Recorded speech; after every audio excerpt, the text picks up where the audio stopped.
Taylor Swift is known for her powerful lyrics that connect with her fans on a personal level. But what is it that makes her songwriting so special? Let's take a closer look at some of Taylor Swift's songwriting techniques and how she creates those relatable, impactful lyrics. One of Taylor Swift's most notable songwriting techniques is her ability to tell stories through her lyrics. She often draws inspiration from personal experiences and gives listeners a glimpse into her life. For example, the hit song All Too Well paints a vivid image of a past relationship she was in, taking the listener through a journey of the memories and emotions that she went through at that time. She uses specific details and imagery to bring the story to life. She also most famously uses the narrative principle known as Chekhov's gun, which essentially states that every element in a story must be necessary and irrelevant aspects of a story should just be taken out. So why is it called Chekhov's gun? The idea is that if a writer includes a gun in a story, there must be a reason for it, such as it being fired later in the plot. This is something Taylor does in All Too Well with the scarf. At the start of the song, she mentions, "I left my scarf there at your sister's house." And then we move on from that only to come back to it at the end of the song, realizing that the scarf was never just a random piece of lyric, but it had meaning to the plot. The scarf shows that even though the love interest returned her things,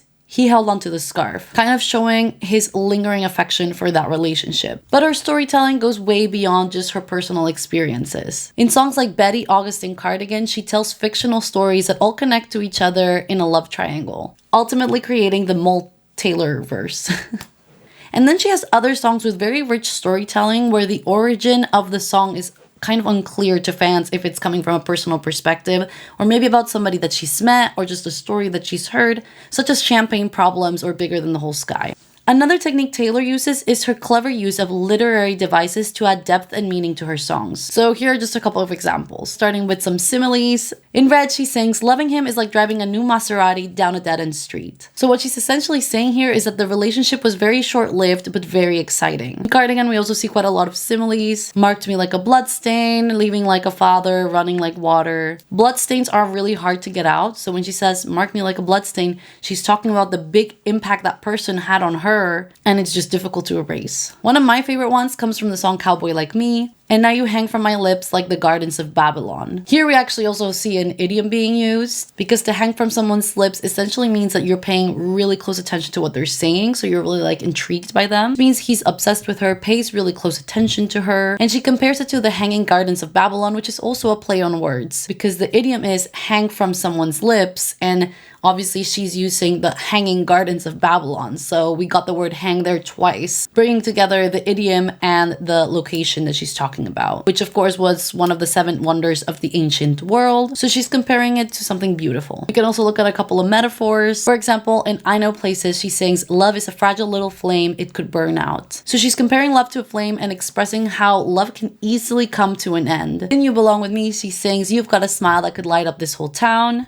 And she uses this line as a way to express how bright the smile of this person is. There's so many more similes and metaphors in her songs, and there are way more literary devices that she uses, but we could be here for like hours. So instead of going on with this, I'm gonna move on to my next point, but I will link a thread that I found on Twitter that was quite cool with really all these different literary devices that she uses and examples. So the final thing that I want to embrace from Taylor's songwriting techniques, and it's kind of part of this like Taylor verse, is that she connects her own songs to each other. Now, this is actually a literary device called an allusion, which she also generally uses. But what I find most interesting is when she's making references to her own songs. I feel like that goes beyond writing something beautiful and is just writing something that's more engaging for your audience. It's kind of like if you go to watch Avengers Endgame, and if you haven't seen all the movies that came before it, you're gonna have a very different experience than somebody who has seen everything before and like knows what's going on. So when you listen to her music, if you have the context of her old songs, you will have a completely different experience listening to the music than somebody who doesn't have that. So we can look at some examples. In We Are Never Getting Back Together, she says, "With some indie record that's much cooler than mine."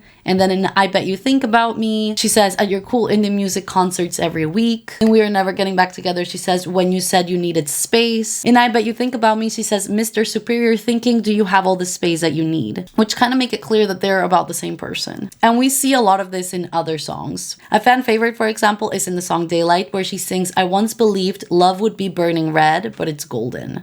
I once believed love would be burning red. Of course, making a reference to her song Red, where she says loving him was red. And she talks about it being burning red. And now we can actually add maroon to that same list because that whole song is referencing red. And I mean, in conclusion, she's just a genius. There are so many other examples of this and I would love to share them because I'm kind of a sucker for that stuff, but I also don't want to make this video too long. So we're gonna wrap it up. As an artist, Taylor continues to push the boundaries of what she does with her songwriting. She's constantly experimenting with new techniques and styles to create impactful lyrics that will resonate with her fans. And that's it for this video. If you're new here, I'm Anna. I make a lot of song meaning analysis videos, among other things. But if you enjoyed this video and would like to hang out again, you know what to do. Thanks for sticking till the end and see you next time. Bye! Also, if some of the things that I said sounded off, that's because I actually used ChatGPT to help me with this video. Well, the idea was that it was gonna help me, but then I had it write the script and it wasn't good, so I had to like change it myself. But I kept some of the narrations that it suggested. I just thought it would be like a fun social experiment.